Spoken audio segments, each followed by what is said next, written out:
Okay. Country superstar Thomas Rhett is one of our favorite people on the planet. He's churning out hit songs like this one.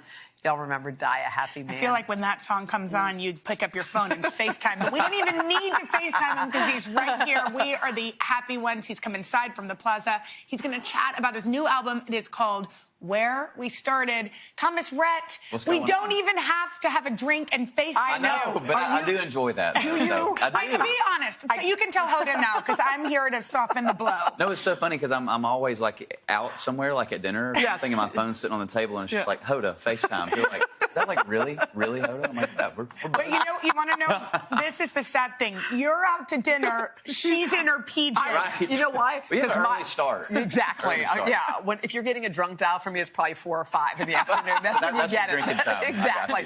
All right. I cannot believe you're only 32. I know. You're 32 years old. Look what you've already done with your life. Yeah. I mean, and I feel like your music's getting better. I thought it couldn't get better, but it can. It's better than it getting worse. So, I appreciate that.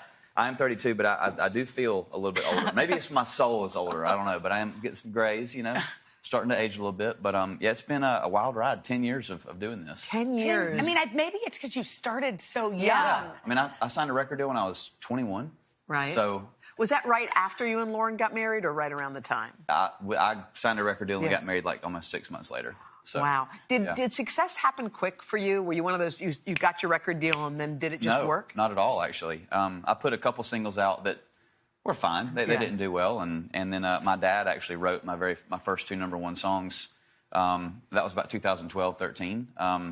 But I kind of feel like when Die a Happy Man came out, that was a super pivotal. It was a career song. You know, it changed my life and changed my career, and then moving forward, I felt like that song kind of helped me carve out my own lane in the genre. You know, and it kind of allowed me the freedom to be able to write super personal songs. For Lauren. So, yeah. How about I was going to say, which is like Lauren may be one of the luckiest, and you too, because we think Lauren is exceptional. Out in the crowd, there were fans of yours with huge Lauren cutouts. Of her. What meeting her? Like, how did that change everything for you? You know what? I think getting married so young in this kind of industry, it was more. I think there were people that were supportive, but there was a lot of people that were like, "Why don't you just kind of date?" And wait. Yeah. You know what I mean? I was like, just when you know, you know. It's super cliche, but we have known each other since we were really young, and dated a little bit through high school. And when we got married, there wasn't like a lot. I mean, you learn a lot in marriage, for sure. But we knew everything about each other. You know what I mean? We'd been best friends ever since we were 14 or 15 years old. So, but she just became part of my career. You know what I mean? Like if I was there, she was there. And I think the songs.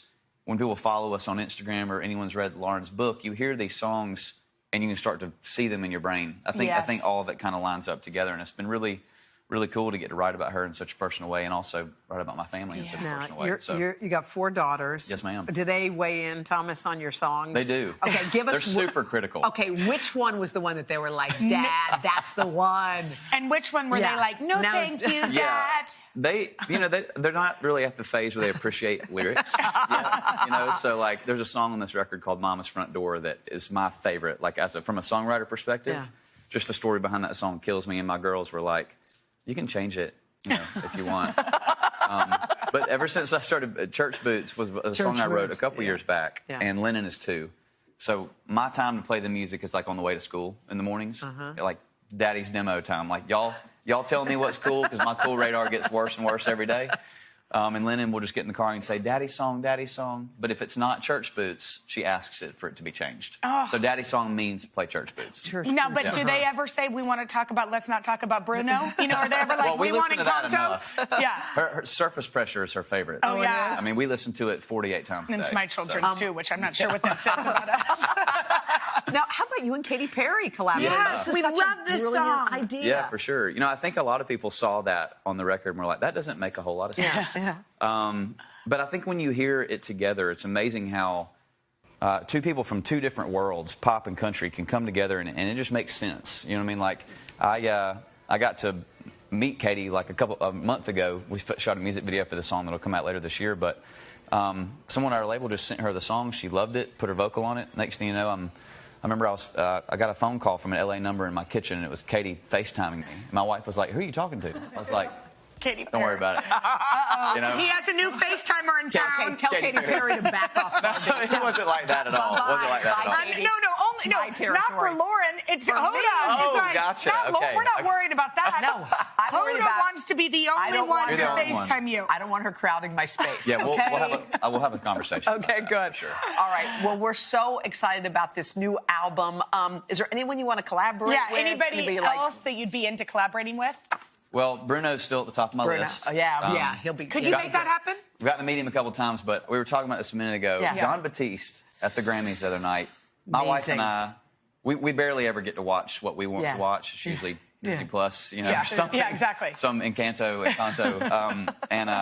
But we got to watch the Grammys the other night, and when he got done, my wife was like packing for a trip. And I said, "Hey, you got to come in here." Yeah. And we rewinded it 5 or 6 times just to watch that performance. unbelievable. He's incredible. I was like, "Can I move like that?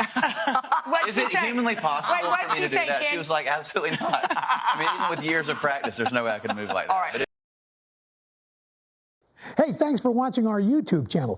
Find your favorite recipes, celebrity interviews, uplifting stories, shop our favorite deals, and so much more with the Today app. Download it now.